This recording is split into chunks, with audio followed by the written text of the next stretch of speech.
¿Qué tal? Espero que se encuentren bien. Vamos a revisar el tema de placenta que corresponde a la práctica 3. Vamos a empezar por repasar un poco de la implantación. Esta va a comenzar en el día 6 después de la fertilización. Vamos a recordar que la fertilización ocurre en la trompa de falopio o en la trompa uterina, en la ampolla, pero la implantación tiene que ocurrir en el útero. Si no ocurriese así, hablamos de un embarazo ectópico. Cuando se implanta en el útero, hasta un 70% de las veces va a ser en la pared posterior, aunque en un 20 a un 30% puede ocurrir en la pared anterior. El blastocisto va a estar viajando desde la ampolla cuando se convierte en la unión del óvulo y del espermatozoide en un cigoto, y de ahí en las blastómeras van a estar viajando a través de la trompa de falopio, unidas o pues en conjunto gracias a la zona pelúcida. Esta es esta capa glicoproteica que aparece desde los folículos primarios, que mantiene la integridad del embrión durante el transporte. Nosotros recordamos también que tenemos la masa celular interna y una masa celular externa que va a ser el trofoblasto, la masa celular interna que va a ser el embrioblasto, y es esta masa celular externa la que va a adherirse directamente al endometrio. Después de la implantación, el endometrio uterino se le va a llamar la decidua. El sitio de implantación más frecuentemente es en la unión entre el fondo y la pared posterior del útero, en el segmento superior del útero. Cuando una implantación ocurre en el segmento inferior del útero, hablamos de una placenta previa. La placenta previa es una de las indicaciones absolutas, según nuestra guía de práctica clínica, para una cesárea. El corion va a ser esta unión entre las células del mesodermo extraembrionario y del trofoblasto. El mesodermo extraembrionario, que en el estadio de disco bilaminar va a pues tener un aporte a partir de las células del hipoblasto, va a rodear a todo el trofoblasto por dentro, y en conjunto esto es lo que forma al corion. Vamos a también ir comentando un poco sobre lo que son las vellosidades crónicas. Nosotros sabemos que la placenta nos va a servir como una fuente de nutrientes, de hormonas, un intercambio gaseoso, así como también para recoger los desechos que va a tener el producto. Para esto vamos a necesitar un medio de transporte, pero este medio de transporte también tiene que tener características especiales como es una barrera. Así como nosotros tenemos una barrera hematoencefálica que nos permite mantener el sistema nervioso central un poco más recluido de ciertos patógenos o de un ambiente que puede ser un poco más peligroso, también nosotros lo vamos a tener en el caso de la placenta. Las vellosidades coriónicas van a ser, por tanto, elementos esenciales y funcionales de la placenta, van a ser procesos similares a dedos y van a estar rodeados por sangre materna. Ojo, están rodeados por sangre materna, pero no como tal están en contigüidad con estos. O sea, no es como que directamente hay una fuente en la que la sangre entra hacia las vellosidades coriónicas. Y la sangre fetal va a circular a través de estos capilares. Hablando de las etapas de formación de vellosidades coriónicas, podemos ver cómo al inicio, cuando tenemos aquí a todo el trofoblasto y cómo este mesodermo extraembrionario rodea, vemos cómo estas vellosidades están alrededor de todo el embrión. Pero cuando, a medida que ya lo que como tal va a ser el embrioblasto, y más en específico los derivados del embrión trilaminar, empiezan a desarrollarse, vemos cómo se recluye a que en lugar de que sea como algo que está en todos los ejes del embrioblasto, va únicamente quedar recluido a una única cara. Esto porque el embrión va a seguir creciendo, pero no lo mismo pasa con las vellosidades crónicas. Estas no tienen por qué seguir aumentando en toda la extensión. Las vellosidades crónicas entonces van a ser elementos esenciales funcionales de la placenta, y bueno, esto es prácticamente lo mismo que venía en la diapositiva anterior.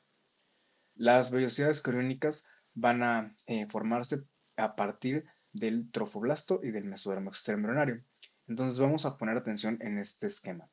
Primero que nada, disculpen, aquí dice sincitio trofoblasto y esto no hace referencia al sincitio, esto es la decidua. Esto que está como puntillado con verde es la decidua, que ya habíamos comentado que es parte del útero, solo que es el componente que se va a ir también de manera normal en las menstruaciones y que en este caso va a servirnos para parte de los componentes de la placenta. Pero bueno, en este caso quiero que vean cómo tenemos al mesodermo extraembrionario, que ya habíamos comentado que nos lo aportaba el hipoblasto. Vemos que tenemos aquí el trofoblasto, que era lo que también comentábamos, que era el mesodermo, perdón, la masa celular externa.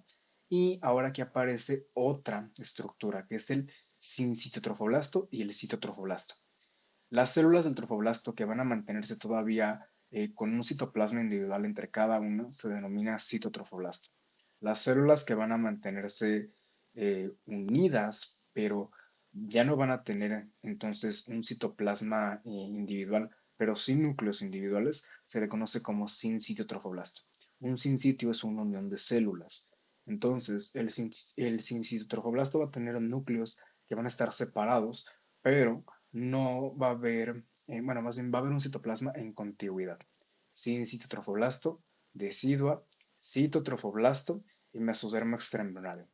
En este sincitio trofoblasto empiezan a aparecer lagunas y estas lagunas, como pueden ver acá, van a ser lo que nos va a servir para llenarse de la sangre materna y esta sangre materna, porque va a estar en continuidad con los vasos que vienen de la decidua, van a ser las que van a permitir nutrir desde la madre hacia el producto.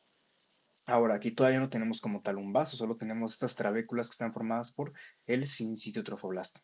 Aquí podemos ver en otro corte cómo tenemos que están todavía alrededor de este y cómo todavía no hay ningún vaso. Ahora bien, vemos lo que les comentaba que a partir de los vasos uterinos es que se empiezan a nutrir o se empiezan a irrigar estas lagunas por la sangre materna. Tenemos aquí las trabéculas que ya hemos comentado que estaban formadas por el sincitio trofoblasto. Y bueno, aquí nada más hablamos del espacio lacunar que se va a estar llenando por la sangre materna. Las vellosidades primarias ocurren, o más bien aparecen, perdón, en el día 13 a 14 de la gestación. Van a tener un núcleo central de citotrofoblasto, porque como pueden ver, empiezan como a crecer desde el citotrofoblasto, pero van a estar rodeadas por el sincitiotrofoblasto. Entonces tenemos citotrofoblasto, sincitiotrofoblasto, y alrededor van a estar bañadas o separadas por la sangre materna que está dispuesta en el espacio lacunar o espacio intervelloso. Estos esquemas me gustaron, aquí también les dejo la página por si lo quieren revisar, porque siento que están un poco más padres que los otros que les había puesto, que son como un libro más viejito, ¿no? Vemos aquí este núcleo de citotrofoblasto porque las células están bien pues diferenciadas una entre otra y al sin citotrofoblasto porque ya no hay un citoplasma que esté separando a los núcleos entre sí. Vemos aquí esta imagen en la cual vemos al sincitotrofoblasto porque pueden ver que hay núcleos, un nucleolo, aquí está el núcleo, y todo esto es citoplasma, no es como que están separadas. Y si yo no puedo ver como tal con claridad un citoplasma entre otro, es el sincitotrofoblasto. Y aquí estamos viendo como tal al citotrofoblasto, vemos como hay células que parecen como si fuera un empedrado, porque está bien delimitado el citoplasma entre cada uno. De las vellosidades secundarias, que ya sería inicios de la tercera semana de gestación, o sea, pongan el día 15 o 16 de la gestación, vemos que ahora aparece otra estructura, que es el mesodermo extraembrionario. Si ya estamos hacia la tercera semana de la gestación, ya estamos hablando que hay un embrión trilaminar y también ya empezamos a tener mucho más mesodermo extraembrionario que procede del mesodermo lateral. Vemos que está el núcleo de mesodermo extraembrionario, el citotrofoblasto y el sincitotrofoblasto. Y también aquí ya tenemos el espacio intervelloso que ya habíamos comentado anteriormente, que estaba lleno de la sangre materna. Igual, estos esquemas que me gustaron muchísimo más porque están súper claros. Vemos aquí, aquí es el mesoblasto, es el mesodermo extraembrionario. Vemos aquí al citotrofoblasto, que son estas células que están bien diferenciadas, y al sincitio. Entonces, vamos a verlo acá. Todo esto es mesodermo extraembrionario. Todavía no hay vasos. Vean eso bien. Yo no voy a formar vasos hasta que pueda delimitarlo bien porque eso tiene que ser una barrera. Entonces, mesodermo extraembrionario, citotrofoblasto, porque aquí yo puedo ver bien los citoplasmas de cada una de estas células, puedo ver bien que están limitadas entre sí, y ahora sí, el sincitiotrofoblasto. Vellosidades terciarias a final de la tercera semana. Tenemos ahora sí la formación de vasos sanguíneos. tenemos que el mesodermo, como ustedes irán viendo en el curso, va a servir como un precursor para vasos sanguíneos y también lo va a hacer en la placenta a partir de este mesénquimo. Entonces, mesodermo extraembrionario, vasos sanguíneos en este mesodermo extraembrionario, luego citotrofoblasto sin citotrofoblasto y pues aquí todo el espacio intervelloso.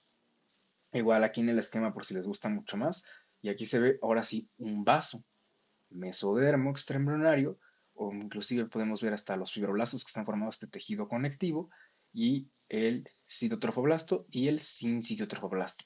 Aquí la verdad es un poco más complicado de delimitarlo bien, pero ahorita vamos a ver unas más imágenes en las que lo vamos a poder corroborar mejor toda esta parte. El revestimiento citotrofoblástico solo es una capa más que se va a formar entre la decidua y el citotrofoblasto, como podemos ver aquí. Bueno, o sea, y las vellosidades más bien. La placenta ya completamente formada va a ser como hasta los 4 meses de gestación, en el que vamos a tener lóbulos que van a ser los cotiledones. Estos van a ser los que nos van a decir, ok, estoy viendo la cara materna, porque estos van a ser los que van a estar completamente adheridos hacia el útero. Y cuando yo veo el cordón umbilical, es que yo voy a decir, estoy viendo la cara fetal. Entonces, ahora sí, la placenta es el órgano fetomaterno que va a ser el principal sitio de intercambio de nutrientes y gases entre el feto y la madre.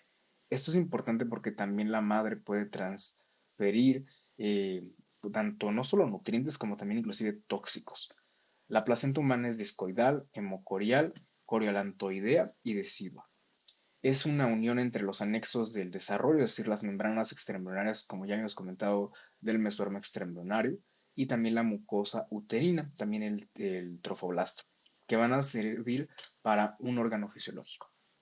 Entonces, órgano de la respiración, porque va a permitir el intercambio de oxígeno, así como también del dióxido de carbono. Carbon dioxide. Nutrición va a permitir el paso de agua, electrolitos, carbohidratos, lípidos, polipéptidos, aminoácidos, vitaminas. Excreción va a permitir poder eliminar productos de desecho como es la urea. La protección inmunológica. Vamos a ver que también aquí se encuentran macrófagos que van a permitir evitar la transmisión vertical, o sea, que la madre pueda transmitir algún, por ejemplo, virus o alguna bacteria directamente hacia el feto.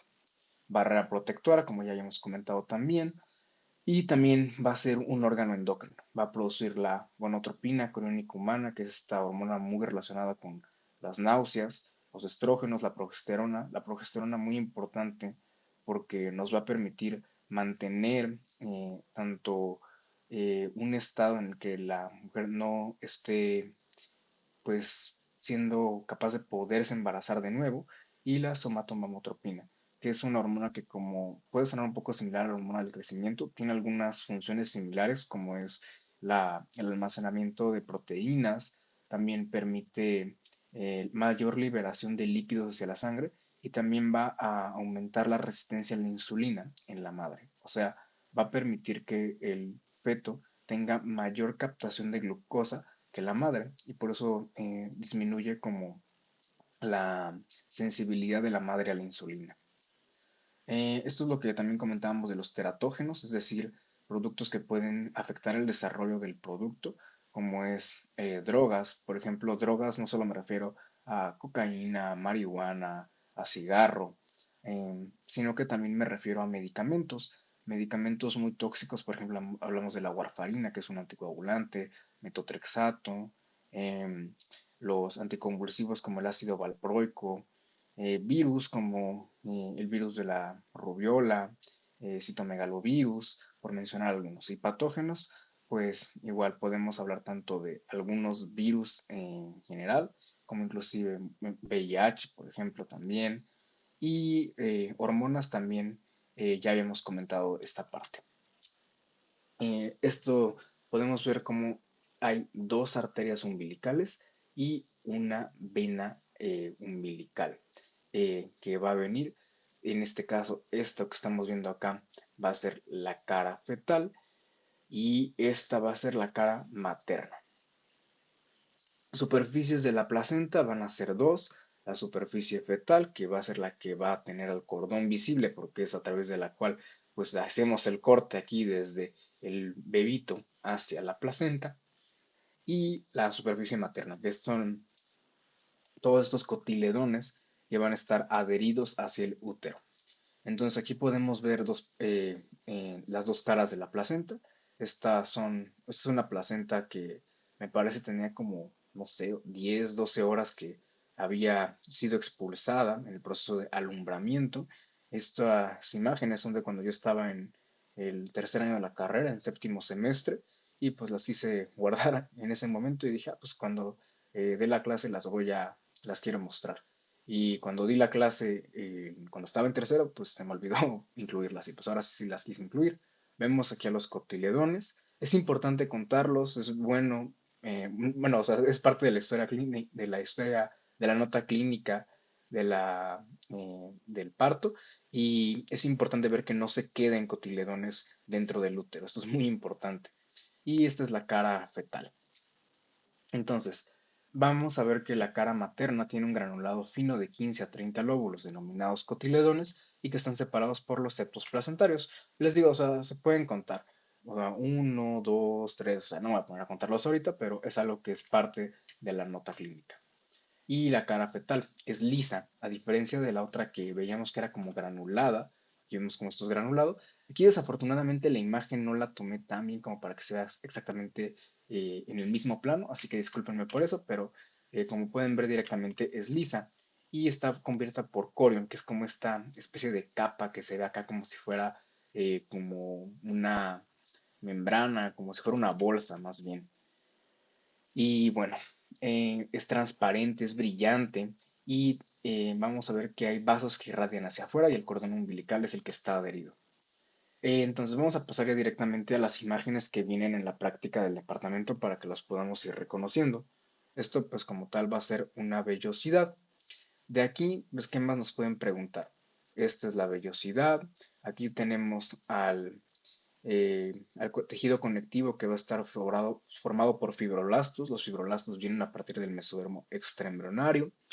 Vemos aquí al espacio intervelloso y esto, el aumento no es lo suficientemente bueno porque, o sea, yo bien puedo decirles que esto parece sincitotrofoblasto o parece citotrofoblasto. A juzgar porque está señalando más hacia lo externo, yo diría que es el sincitio, pero quisiera verlo con mejor aumento. En la siguiente imagen se puede ver un poco más claro, pero nada más lo menciono así para que quede claro. Entonces, esta es una vellosidad. Para hablar de si es una vellosidad primaria, secundaria o tercera, ¿de qué nos apoyábamos, no? Si una vellosidad primaria únicamente iba a ser citotrofoblasto sin citotrofoblasto. Una secundaria también tenía mesodermo extraembrionario. Aquí sí vemos mesodermo extraembrionario y ya una terciaria como tal tiene vasos. Y esto pues, sería un ejemplo ya de un vaso como tal. Mm, Esto en particular yo creo que, yo no sé si se está refiriendo aquí a los fibroblastos, porque hay fibroblastos, pero yo creo que se está refiriendo más a los macrófagos, eh, porque también en la placenta, en la tercera semana de la gestación, aparecen macrófagos. Aquí sí es súper claro que esto sí es el citotrofoblasto y esto es el sincitio. Pueden ver cómo hay una doble capa y esto sí se ve como que hay una delimitación y ya esto sí se ve como está completamente contiguo. Aquí citotrofoblasto y les digo, esto sí se ve súper claro que es el sincitiotrofoblasto.